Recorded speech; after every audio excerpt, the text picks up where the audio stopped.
मंत्र्यांच्या बंगल्यावरील 30 कोटींच्या खोट्या कामाबद्दल शिवेंद्रराजे भोसले यांनी कारवाई करावी अशी मागणी रोहित पवार यांनी ट्विट करत केली आहे।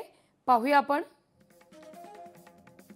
शिवेंद्रराजे भोसले, आपला आदर आहे आणि या सरकारमध्ये बोटावर मोजण्या एवढेच चांगले मंत्री आहेत, त्यापैकी एक म्हणून नेहमीच आपल्याकडे बघितलं जातं। मी गेल्या सरकारच्या काळातील मंत्र्यांच्या बंगल्यावर देखील 30 कोटींची खोटी कामं दाखवून पैसे लाटल्याचा मुद्दा समोर आणलेला होता।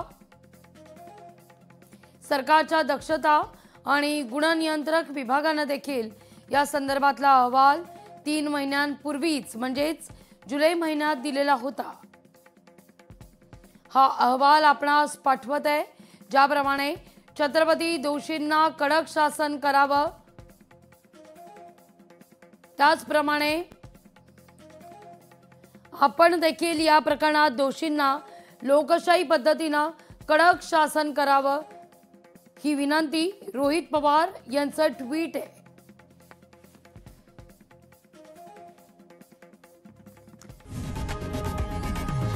लोकशाही मराठी ऐका, पहा, जागरूक रहा।